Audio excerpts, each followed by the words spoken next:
Join us this week as we descend into the darker side of human nature and uncover the shadows that dwell in the unknown. From chilling true crime and gruesome murders to spine-tingling paranormal encounters that defy explanation, we're peeling back the curtain on things that go bump in the night. So grab a flashlight and maybe a blanket, because you're listening to The Guilty and the Ghostly.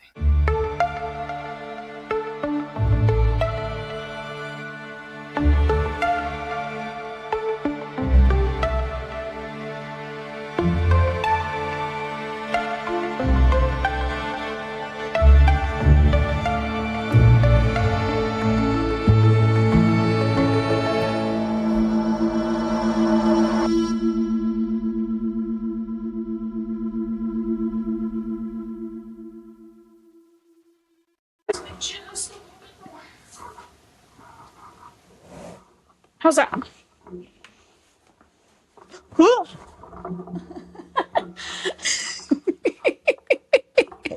Girl.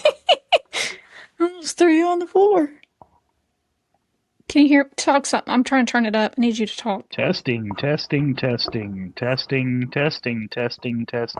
I can hear you now. Shut the hell up. Wow. I'm just kidding, babe. Cords are all wrapped up. Hang on. God. You're supposed to have this stuff ready already, bro. You have got to invest in some better ear pods or something. You're telling me, and my ear hurts because I've been listening to really good stories, and so I've had my old AirPods in, and I feel like they're trying to rip my ears off. They hurt so bad. Okay, well, when we get our new equipment, I'm getting all new stuff like that, so we don't have to worry about it. Okay, girl. I've already started looking into it. Okay, girl. You have your stuff ready now. I don't even have it pulled up, homie. I'm on the struggle bus today, okay? That's it, I quit. You just walk out like, I'm done. I don't want to do this anymore.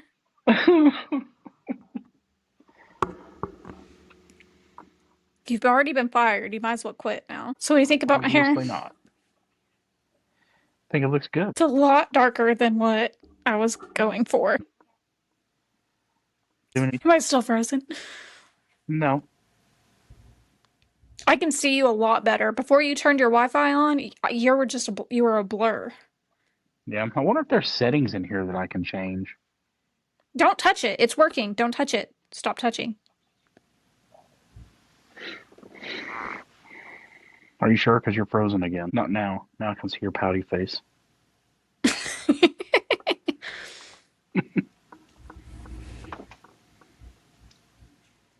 I'm cheating on Stella Rosa. I can't believe you would do that.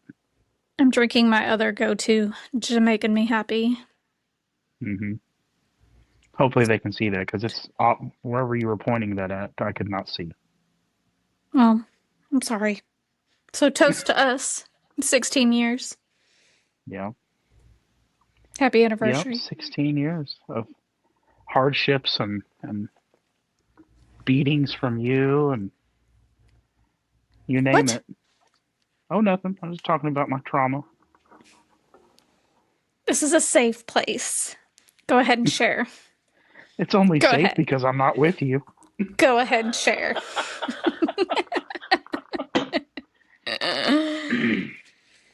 Well, I haven't even told Seth that this episode didn't record because I don't have the heart to tell him. Yeah. So Seth and I recorded this yesterday. Nope. Wednesday. It was actually... We've been starting. I'm including some of this chaotic energy. We need it. Okay, well, welcome back to the GGP. What's the GGP? Guilty and the Ghostly podcast. Oh, okay. That would actually probably be a better code word for Dubby than what I have it, so they don't have to type everything out. So I may go and change that. Good. You're welcome. See, I'm the marketing genius here. Way to contribute. I'm digging it. I like it. Keep it up. But anyways, Seth and I recorded this Wednesday, and we were having troubles before then because we actually tried to get Josh on to record with us as well, but we couldn't do it. The internet was bad. We didn't have the right headphones, but we're working on it. Josh has been looking at it, so we may be changing that soon. We've got our new internet. We thought it would be so much better, which right now it seems to be working okay. Yeah, you're actually really clear compared to normal right now. Yeah, and I just can't run the computer and the phone on it at the same time. I found that out. So that we're learning. We're trying to figure it out. Like I said, we're looking at new equipment. So hopefully in the next couple months it'll start coming together. Start working together. Mm-hmm. Yeah, we're working on it in the background, folks. Just bear with us. And Josh's audio this week, just like it was the last week, is a little off because somebody forgot his microphone when he went to Ohio. So I didn't forget. I didn't have room. He forgot. Don't lie. It's always my fault. See, we were talking about the me being beat. That was her way of doing it. Verbally. Verbal abuse. Whatever.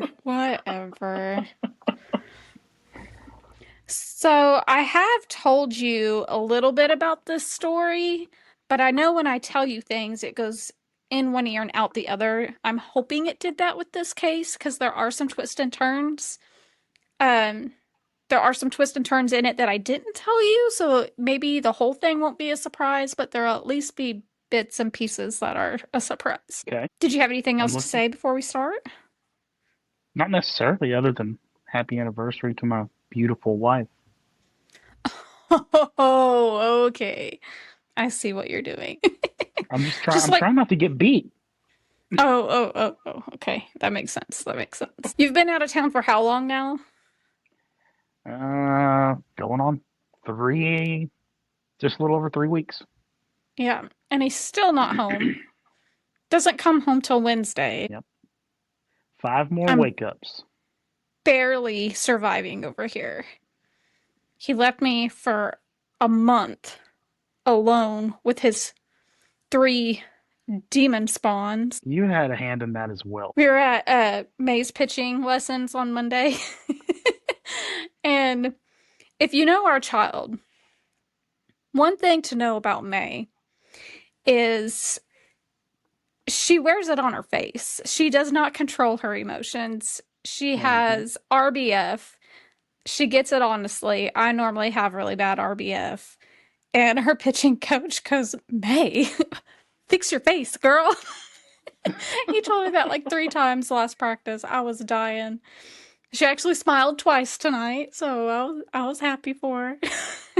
Wow. So I know. And she did really good tonight, so I'm proud of her. Good. She's doing good. She's been going through it the last couple of weeks, and I can see her smile coming back a little bit, so I'm excited. Good. I'm glad to hear that. I was concerned for a short time. Oh, I'm still concerned that she's going to murder all of us one of these days. There would be one to do it. That'd be the one. That'd be the one. Yep. Like when you see that Facebook post that says, I've always like raised my child to be a leader, whether that be of a prison gang or the CEO of a company. I'm just not sure which one. That's her. She's always been a feral child, crazy one. Like I said, not afraid to speak her opinion, not afraid to wear it on her face. She's a little miniature me, and it's kind of scary sometimes, but times 10. Like her personality to me, she has a lot of my traits, but because she was raised a little bit differently, I guess she's not afraid. Yeah. We haven't put enough fear of God in that child because she is not afraid. And so my traits times 20. It's scary. Yep. And then sometimes she'll do something and I'm like, I want to beat you. And Josh will look at me and be like, that's you, homegirl. It really is. Like that kid is an exact replica of you, but with the shortest possible fuse. Mm-hmm. Yep, at least my fuse is long. For some reason, she has a very short fuse. Mm-hmm. She's like a bomb. We handle her with care. Mm-hmm. And But Kevlar. yeah, yeah. Well, we're making it. So far, we're doing good. So she's a good kid For the most part. for the most part. We have our moments. But that's enough about that. You ready for our story? I guess. Okay, I'm gonna take a break and take a drink. I'm going to have to take this hoodie off here in a minute. It's hot. That's what I was just thinking. Is I'm wearing this sweater, and normally I'm cold in here, but I guess because I've already drank this one and I've been moving around and almost knocked the camera over and everything else. Kind of hot. Yeah, you were almost, oh, you're definitely hot. But, you were moving around in there like a buffalo. So I'm fat. Thanks. Thanks. I didn't say that. Did not say that. Buffaloes are not fat, by the way. They're very lean animals. Oh, are they? I see. They are. So I'm a skinny queen. Sure.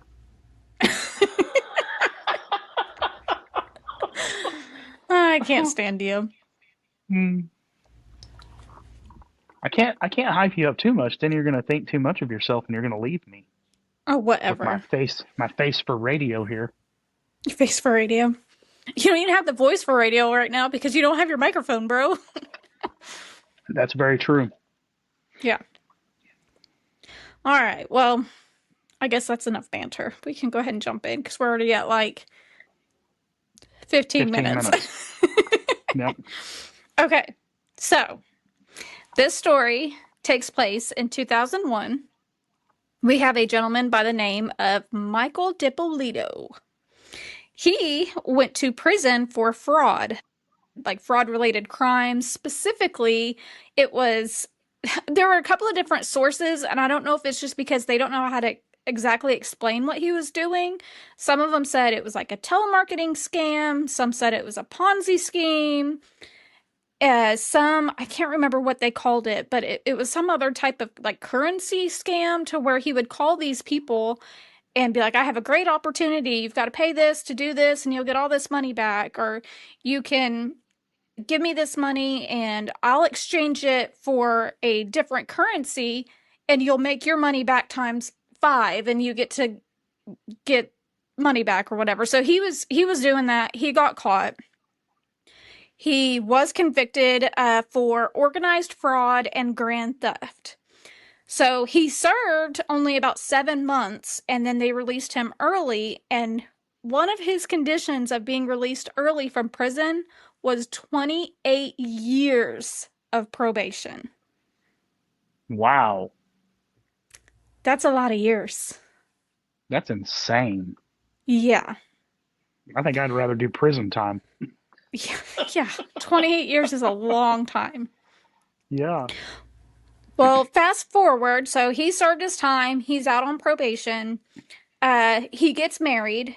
And we're going to fast forward to October 4th, 2008. They're living in Boynton Beach, Florida. Michael Dippolito is now a 38-year-old married entrepreneur, and his wife goes out of town. And so what does any lonely 38-year-old entrepreneur decide to do when his wife goes out of town? He calls an escort service. He's going to have a lady of the night. So he calls this escort service, and I don't know about any 38-year-old man. You're not 38, you're 40, like an old man, so you don't know. Mm-hmm. Yeah, I just don't know that any man would do that. You got to be a special kind of person to do some stuff like that. That is true. That is true. Well, you're taking a big risk. Yeah. Well, he calls this escort service, and they set up a meeting at his house. And so they send 26-year-old Dalia Muhammad to his house. And she walks up to his $250,000 house. So it's not any like small little house. It is a huge house. I think it was like right outside of Palm Springs, Florida, like the ritzy side. I And mean, she's 26 years old. that's $250,000 house in Palm Springs probably isn't a huge house by any means. Well, it was in 2008, so I don't know what to tell you. It was a big house. I guess It was a I nice guess that house. was kind of around the time where the housing market and all that stuff went nuts. Yeah. So I suppose that did make a difference then. Yeah. According to now a $250,000 house is you're gonna be lucky to get a trailer. I guess that's true. But regardless, this house was like super nice. Like they were not hard for money at all. Well, Yeah. Dahlia is 26 years old, so 12 years younger than Michael. Sorry, I've been researching another case, so I have another name on my mind. So 12 years younger than Michael. Super thin, small, petite. Like both of them really are kind of like gym rats. Like they loved working out. Not me. Good for you. But they really cared about their appearance. And she must have had like pristine vagine because just 2 weeks after meeting Dahlia, Michael files for divorce from his wife of 7 years. Wow. Not only did he file for divorce from his wife of 7 years, he proposed to Dahlia with a $20,000 engagement ring. That's nuts.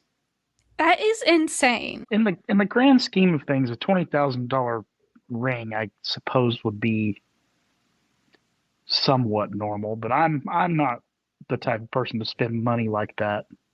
No, that is, to me, I would fear losing it on the daily. Like, we didn't even spend that Oh, I much on know. mine.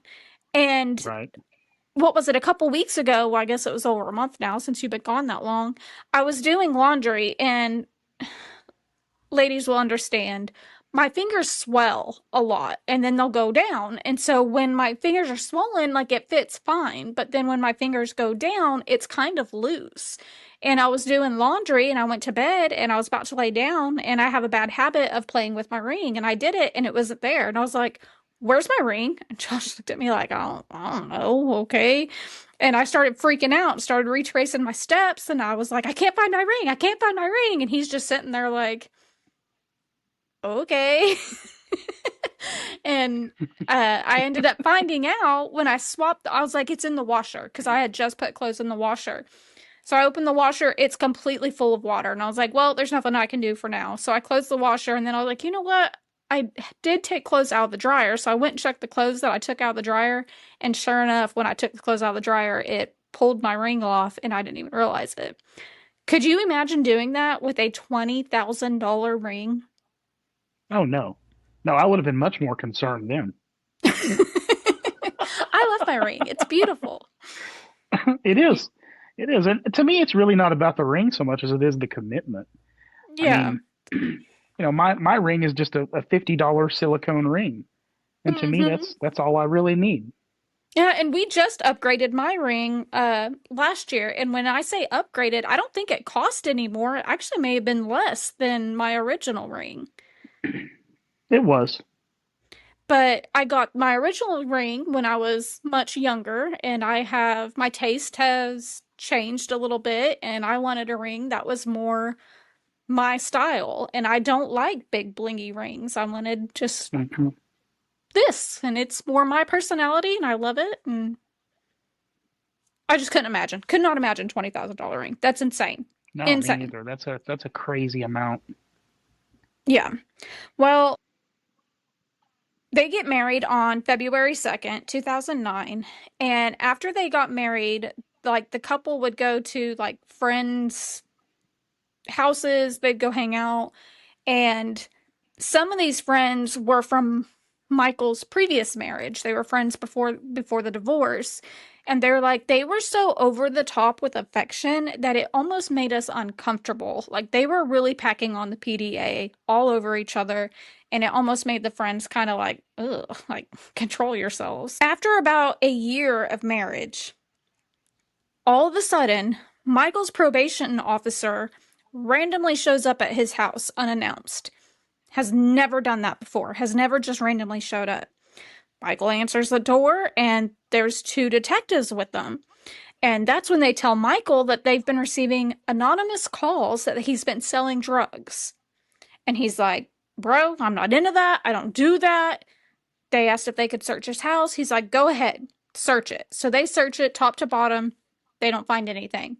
Okay, have a nice day. We'll see you later. They leave. After they search Michael's house, Michael and Dalia decide that they want to go on like a little getaway, like a little Palm Beach getaway. So they go out of town for the weekend. They're staying in a hotel, and they are leaving the hotel, and they see cops out in the parking garage, and they're like, we've been told you're dealing drugs and that you keep them in your car. He's like, there's no way. I've already been reported once. Like, it's not me. I'm not doing it. Go ahead, search my car. So they search his car. They don't find anything. Now, I did see one source later on that said once Dalia and Michael went home, he found a baggie of pills in his car. But they had no idea where they came from. Like, if they weren't his, Dalia said they weren't hers. They have no idea where this baggie of pills. But there's only like 1 or 2 sources that said that, so I'm not sure. I'm not sure if they really did find the baggie of pills in there, but just interesting. So a few weeks later, Michael and Dalia decide to go out for dinner. They're going to a restaurant. They go eat their dinner. They're leaving the restaurant. Yet again, the cops are sitting in the parking lot. We need to search your car. And dude's like, come on. You've already searched me twice. You haven't found anything. I'm not dealing drugs. I'm not in that part of the world anymore. Like, I don't do that. Go ahead. Search my car. Search the car, top to bottom. This time, they find a little baggie of cocaine in a package of cigarettes in his car. Michael starts freaking out, saying, it's not mine. I've been reported so many times. You guys have searched me multiple times. Nothing has been found. They are not mine. And I guess he pled his case enough to where the cops were like, he's kind of right. Like, we've never found anything before. It's kind of strange that all of a sudden we found a baggie of cocaine in your car. So they let him go. They let him go for the night. The next morning, Michael and Dalia wake up, and Dalia surprises Michael that she's pregnant. They're shocked, but they're excited. They started making future plans about their little family. She even left a note on the fridge one day that said, "This is the happiest time of my life. You are the man of my dreams. I love you now and always." So like they're ready to start their lives. They're ready to start their family, move on, put his past behind them. Hopefully these random drug searches quit. They have no idea where they're coming from. And they're ready to take that next step. Well, a few months later, Michael was recovering from a back surgery. Some say it was a back surgery. Some say it was a cosmetic procedure for his love handles. I don't know. Okay. Either way, he was down and out. He, like I said, they were gym rats. They would wake up every morning and they would go work out together. Like, that was their routine. Well, since he was recovering from this surgery, Dalia's like, well, I'm going to go ahead, go to the gym. And Michael was going to hang back, walk the dogs, and they would start their day. So Dalia gets up about 5:40. She gets ready. She heads to the gym. And after she's been there for about an hour, Dalia receives a phone call while she's there at the gym from a man who says his name is Sergeant Ramsey with the Boynton Police Department. He told Dalia that something has happened at their home and there's this huge emergency and she needs to get back immediately. So Dalia jumps in her car and began rushing home. No idea what she's coming up on, no idea what's going on. She just knows something bad has happened and she's got to get to her house. As she pulls down her street and she sees her house, it is completely covered in police cars, news crews, police tape, the crime scene tape, and there's people everywhere. And she's like, what's going on? That's when they tell her that they had responded to a call that shots were fired at the Dippolito house, and Michael Dippolito is dead. Oh, wow. And these news cameras caught everything on tape. So those videos that I sent you, play clip number 1. That's them telling her and her finding out that her husband has been shot. You need to try to watch that now. Yeah. I'll see what I can do. I'm Sergeant Ramsey. I'm the one that called you. Thank you for coming. I'm sorry to call you. Listen, we had a report of a disturbance at your house, and there were shots fired. Is your husband Michael? Okay, I'm sorry to tell you, ma'am. He's been killed. No. He's been killed, ma'am. I'm sorry. No, he's not. Listen. No. Try to calm down. No. Listen, right now what we need to get you to the station. No. We need to get you to our police station. I want to see him. I can't let you see him, man. We have to do our job. If you want us to find his killer, okay, we need you to calm down. I'm going to need you to go with these detectives, okay? Does he have enemies? Is there anyone that would want to hurt him? Okay, who would want to hurt him? Witnesses said they saw a black male running from here. I can't let you see him, ma'am. Ma'am, I cannot do this right now. Ma'am, I can't do it. Detective Yopi, I need you to take her to the station. I can't. Ma'am, go with these detectives. If you want to help your husband, okay? If you want to help your husband, you need to go to the station with these gentlemen and tell us everything you know about who he knows, who he's connected to. Don't worry, we've already taken care of dogs with animal control for right now. Everything's under control. And we'll take care of everything else, okay? Thank you, guys. So as you can see in the video, she's very upset. She has no idea what's going on. She's asking to see her husband, and they're just trying to get her to the police station to figure out what's going on. Who did this? They've been reported several times by an anonymous caller that they're selling drugs. Something's up. So they rush Dalia to the police station. At the station, she begins to tell them that they start asking her questions, and that's when she tells them he had been on probation. Everybody's been trying to set them up. She even gives a few names of like some colleagues that might have had some bad business dealings, so they might be after him. She mentioned maybe the legal trouble that he's been in. Maybe that could be a possibility. And she's just kind of throwing everything that she knows out there. And then police revealed to Dalia that from what they found, it looked like Michael opened the door and was suddenly attacked, and they shot him twice. And he passed away. He was no longer with us. She again gets upset, starts crying. The police officer's like, let me go get you a drink of water.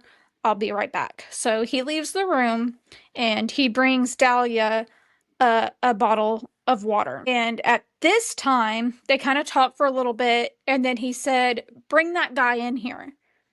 And so they bring a guy in handcuffs into the room.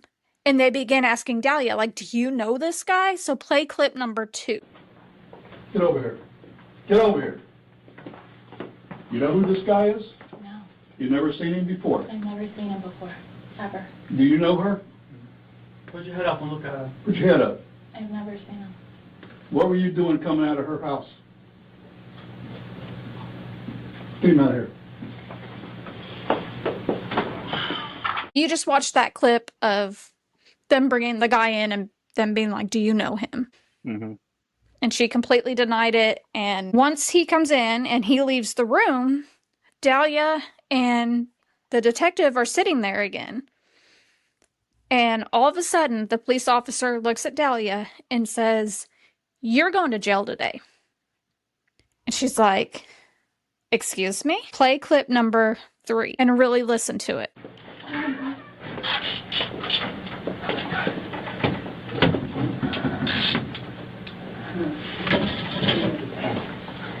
Sit back down. Here, stay right here. You can stay right there. Oh my God! He's alive. Come here, please. Come here. Mike, come here. Come here, please. Come here. Can't fix this. Why not? I didn't do anything I to heard you. you. Mike, come here, please. Okay, thank you. We'll take her back to booking, please. That's crazy. So did you hear who she was asking for? Yeah. Yeah, he's still alive, apparently. She starts screaming for Michael. Michael, come in here. Michael, come talk to me, please. Michael's still alive. That's crazy. At this point, they find out Dalia had hired a hitman to kill her husband that morning. The hitman that she hired was an undercover cop. Let's rewind. While Michael was being set up for dealing drugs and he had all those anonymous calls come in, he actually confronted Dalia on the third time and was like, "Are you the one calling these in? Because you're the only one that knew we would be here for dinner tonight, and you're the only one that has access to my car." She started acting erratic. She was actually driving. She was reaching speeds over 100 miles per hour, crying hysterically. "I don't know how you would accuse me of this. I would never do that to you. How could you accuse me of this?" And he was like, her reaction was just so bizarre that I was just like, I had to second guess myself. Like, there's no way she would do that to me. She's my wife. Why would she do that to me? But again, no one else knew where they were going that night. And see, here I was thinking the whole time that was probably his ex-wife that was causing these problems. That's crazy. Nope. Karma's a bitch. Yeah, it is. Oh, I just seen something float behind you. Stop it right now. No, now. Seriously. I've just seen like what looked like an orb or some dust or something. Don't you wish that on me, Ricky Bobby. I swear I did. That was crazy. You're going to have to go back and look. Okay, now I'm scared. Okay. It was just ghostly having his fun. Okay.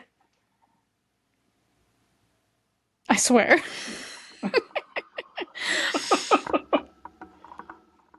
Well, it obviously raised an alarm bell when he started asking Dalia. She's like, "Oh shit, he's on to me." So that next morning, when she told him that she was pregnant, she wasn't pregnant. She lied. It was all to get him off her trail. She knew he was catching on to what she was doing, and she's like, I've got to do something. That same day that Dalia told him that she was pregnant, she was texting an ex-boyfriend by the name of Mike Stanley. She had actually remained in contact with this guy all through their marriage, but Dalia was she would use guys to her advantage and kind of use like her sex appeal and her charm to basically get what she needed from these guys. And as soon as she got what she needed, she'd kick them to the curb. Well, she kept this Mike Stanley guy in her pocket, and she would send him hundreds of texts while Michael and her were married. And that day that she told Michael that she was pregnant, she texted Mike, the old boyfriend, and she said, "Yeah, I just told him I was pregnant." And Mike was like, "Are you?" And she was like, "No, I just told him that to make him feel better." So very, very manipulative. She then meets up with Mike, the ex-boyfriend, and she's like, "Michael's very abusive. I need to get out of this relationship. But what I need you to do is I need you to pose as a lawyer." So he's still paying back the victims from his fraud scheme from a couple of years ago. He's still paying those victims back. What she wanted Mike to do is Michael's attorneys told him when he's paying these victims back, make sure it's clean money. Like, make sure it's not dirty money.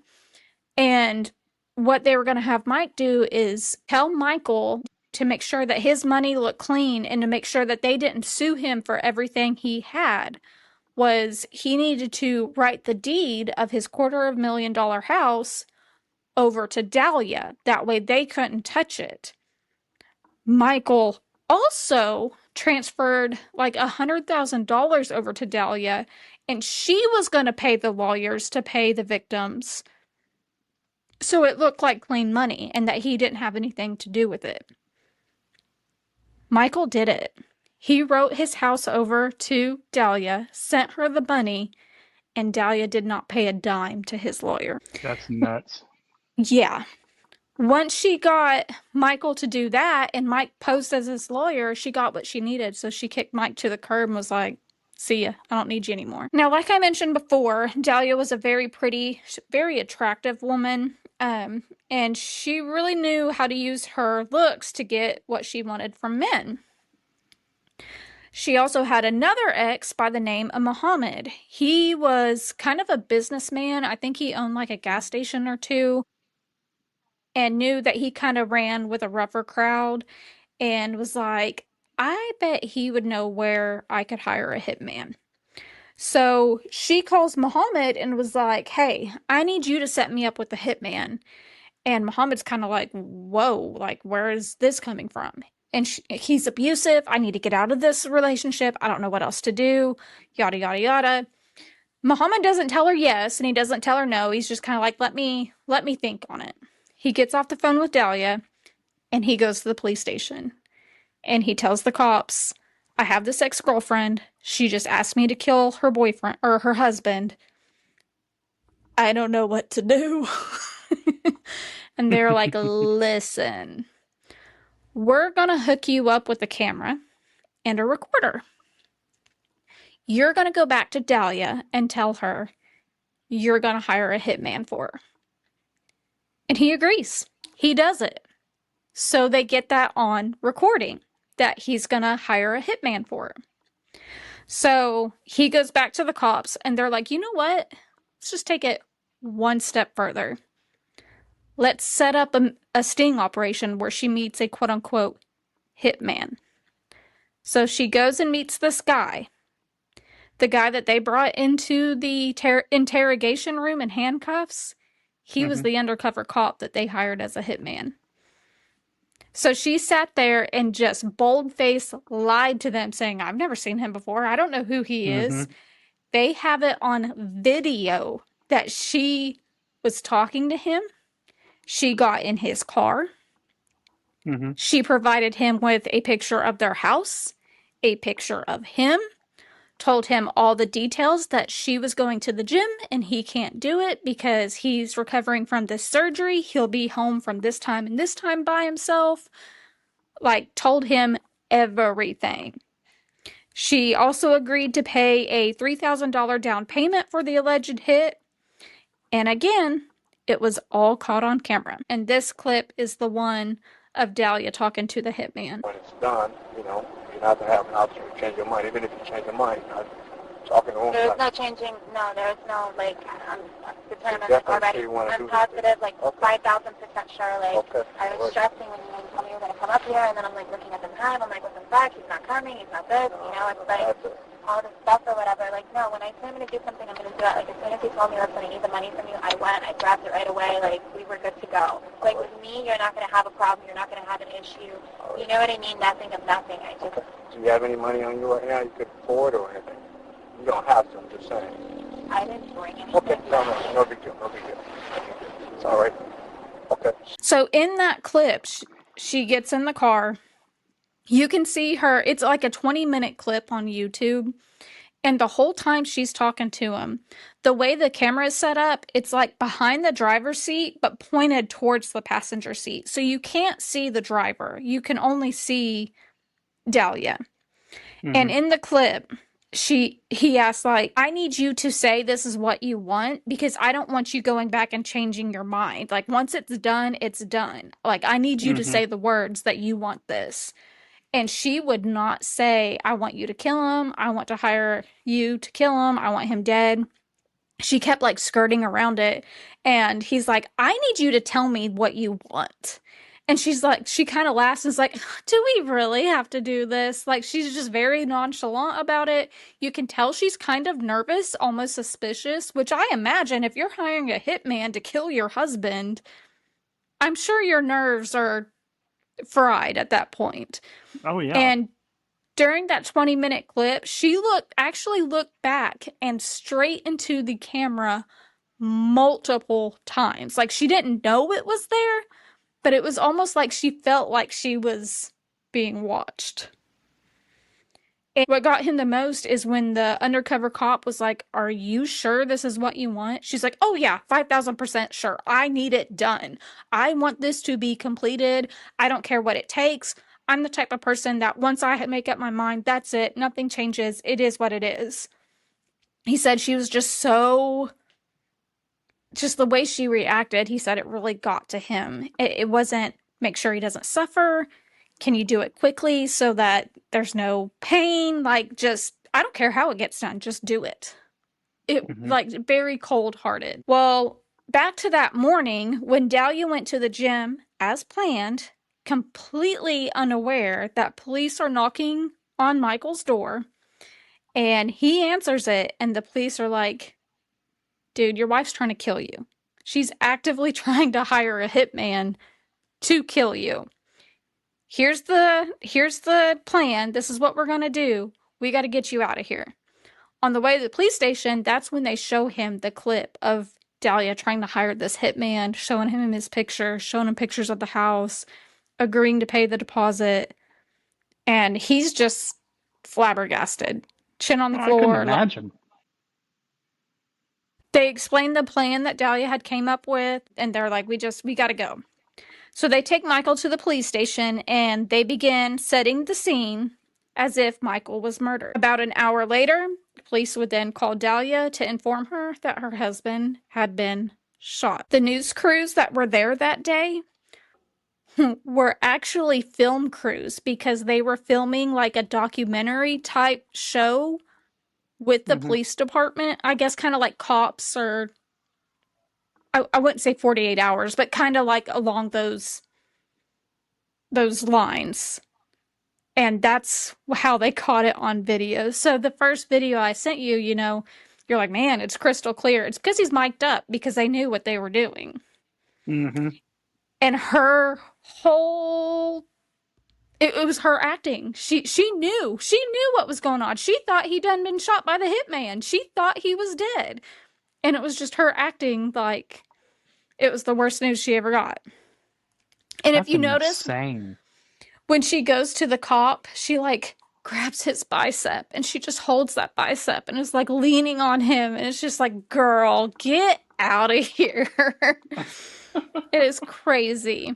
And then if you go back and watch, the guy in the background is just kind of like looking around like, what are we doing? It's just it is so funny after you go and watch it the second time.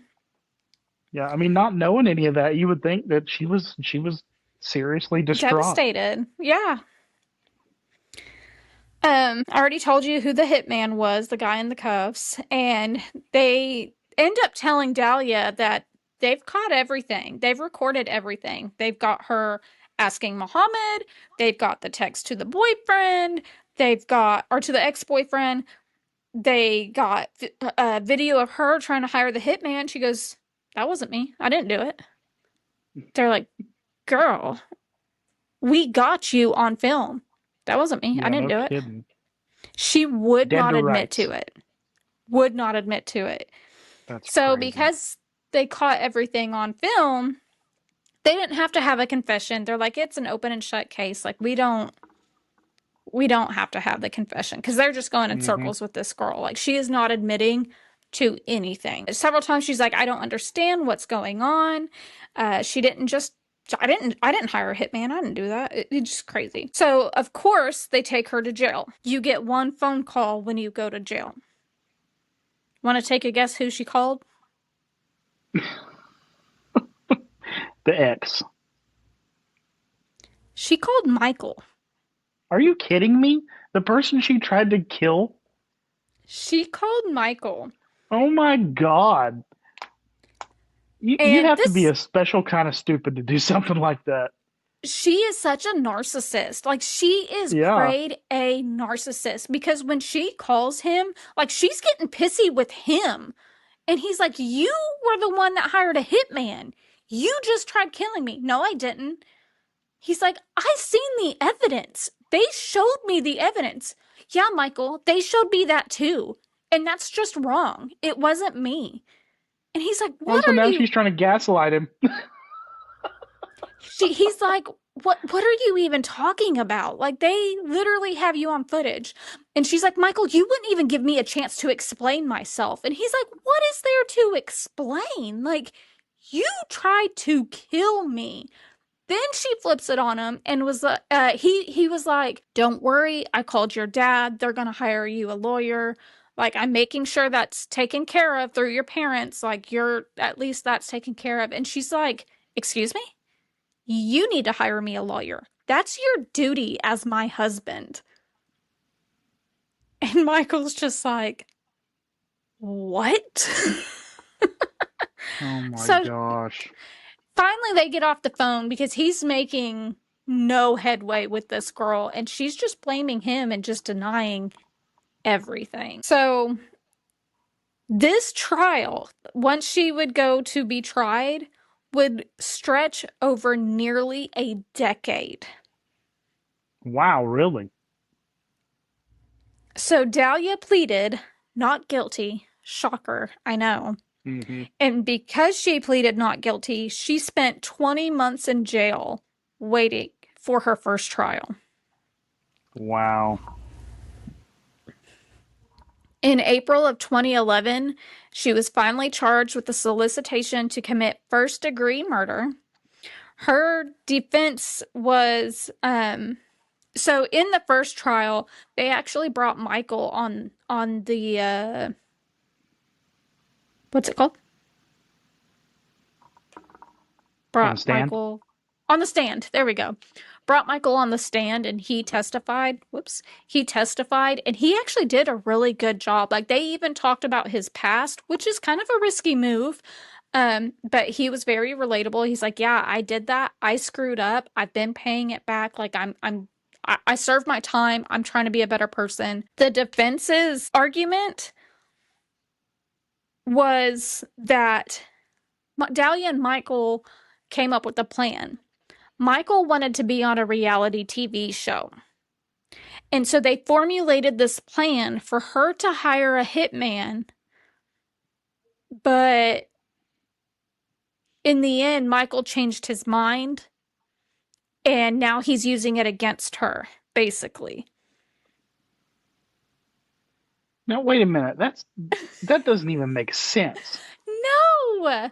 And then they were using the film crews that were there that day as, like, proof that that's what their plan was. That this was the plan all along. Everybody on their side was in on it except for the cops. Like, the cops were the only ones that weren't in on it.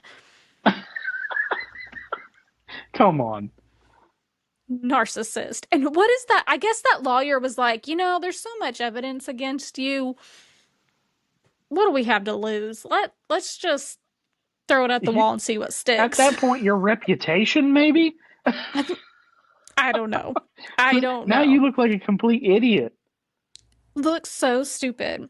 Oh my gosh. During this trial, they had a mountain of evidence against her, including the video of her and Muhammad, text messages and calls showing her intent, the video of the undercover cop. They even found where she had told Muhammad over the phone that she had tried to poison Michael at one point. She bought Michael a tea from Starbucks and brought it home. He took a big swig of it and he spit it out. He said he swallowed some of it, but he spit it out. He said it tasted horrible. And he was like, what the hell? So he dumped the rest down the sink. He was sick for the next 2 weeks. And she said that she had put antifreeze in his tea. Let's see here. During that first trial, she was found guilty and sentenced to 20 years in prison. Then, in 2014, the 4th District of Appeal overturned Dalia's conviction. They ruled that the jury was improperly selected and that the defense did not get a fair chance to question the jurors about TV exposure, and then they released her on house arrest pending a new trial. So they claimed that instead of asking the jurors individually what they've been exposed to and like interviewing them one-on-one, they kind of did it as a group, and I guess they used that as a loophole to get her conviction overturned. Mm-hmm.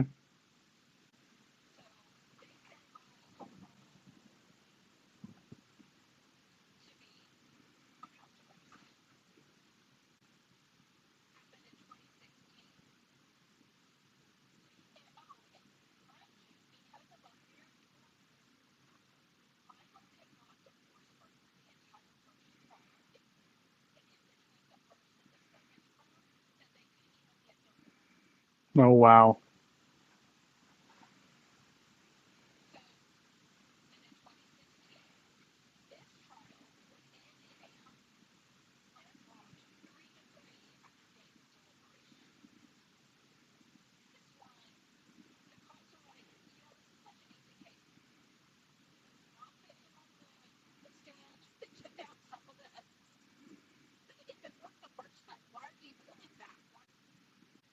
I don't know.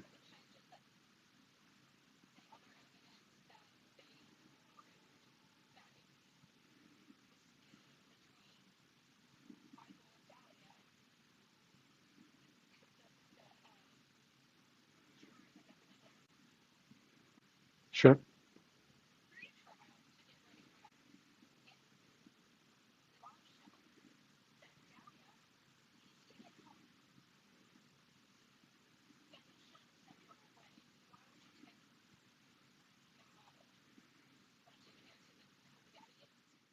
No way. Surely not Michael.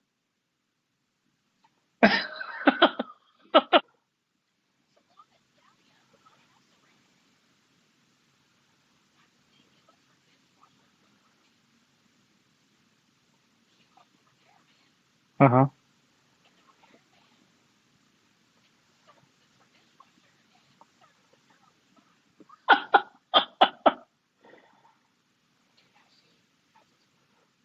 Oh, wow.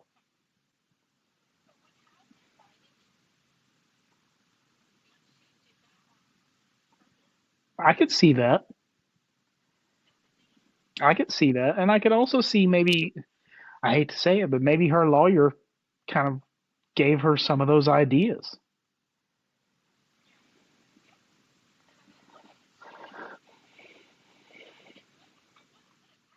No, I wouldn't either.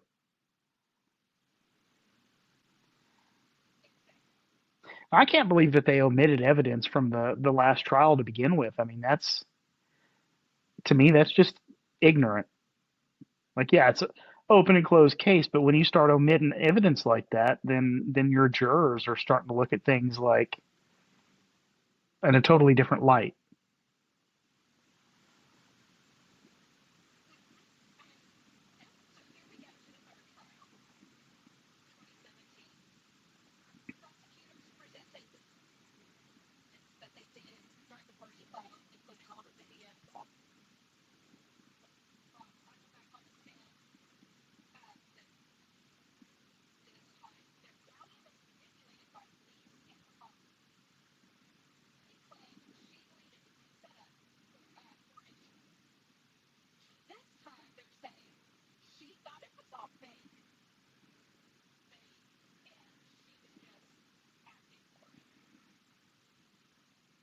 What in the world?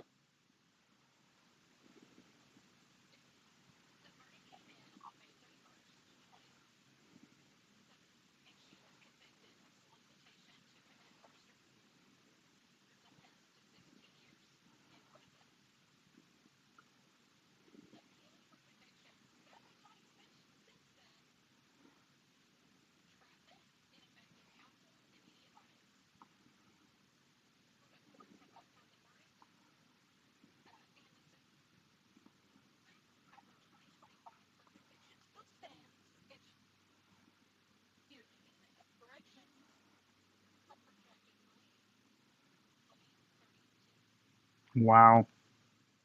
Well, at least the jury finally came to their senses. I mean,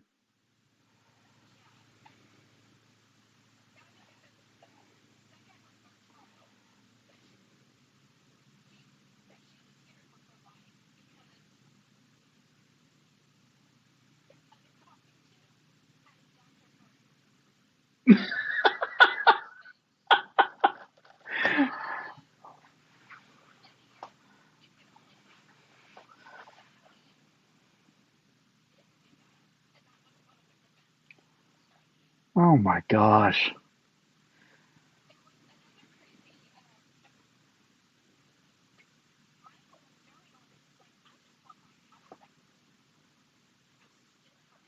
Mm-hmm.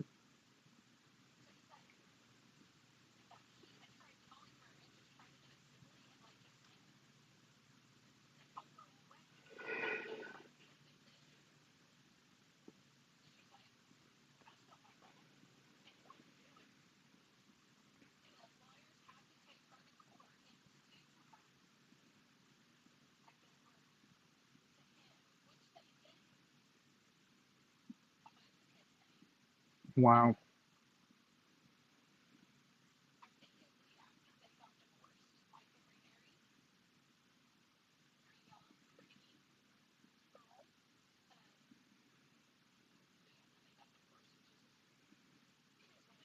Mm-hmm. Well, I guess at least he came out ahead on it. I mean, I couldn't imagine finding out that my wife decided that it was time for me to die. And, and I mean, what?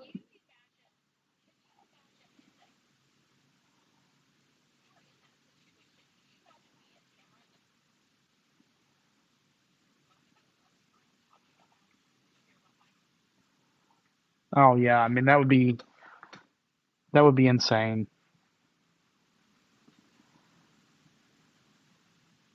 What an odd story.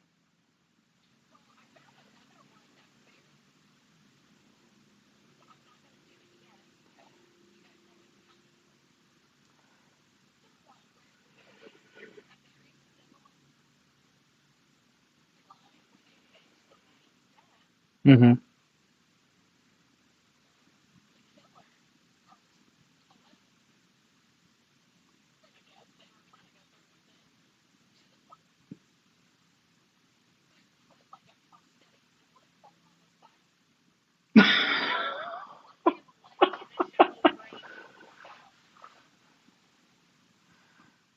Oh my gosh, that's crazy.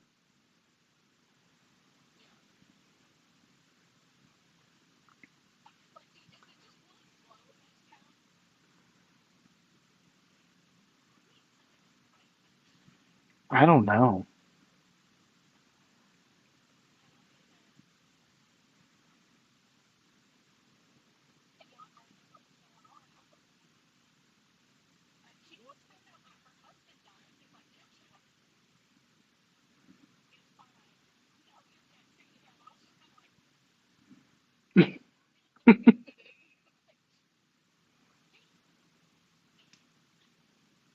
Wow. Yeah.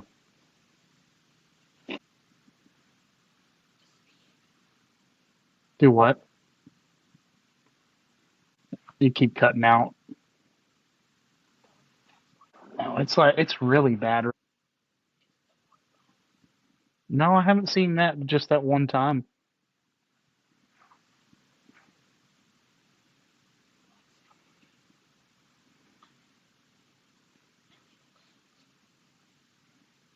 Maybe. Hopefully you don't have any.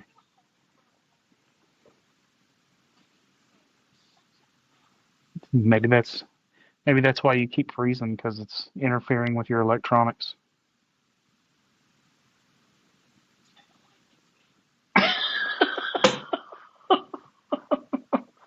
I just hope you don't have any late night visitors.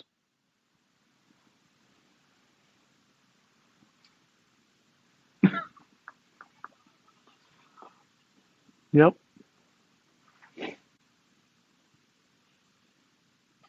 You'll be fine.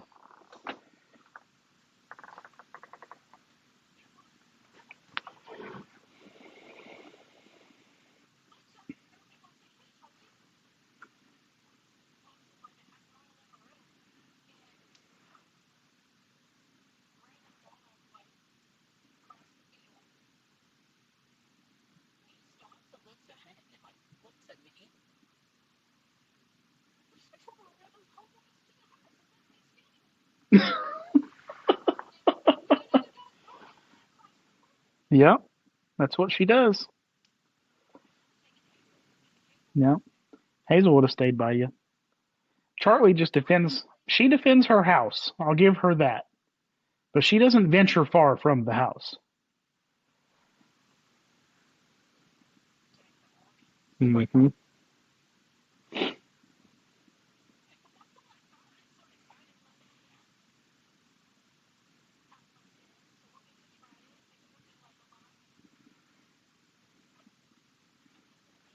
Nope. Nope. You have to wait till I get there.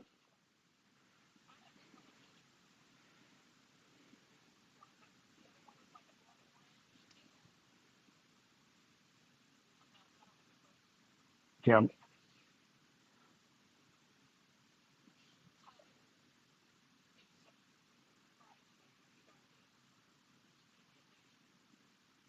Okay.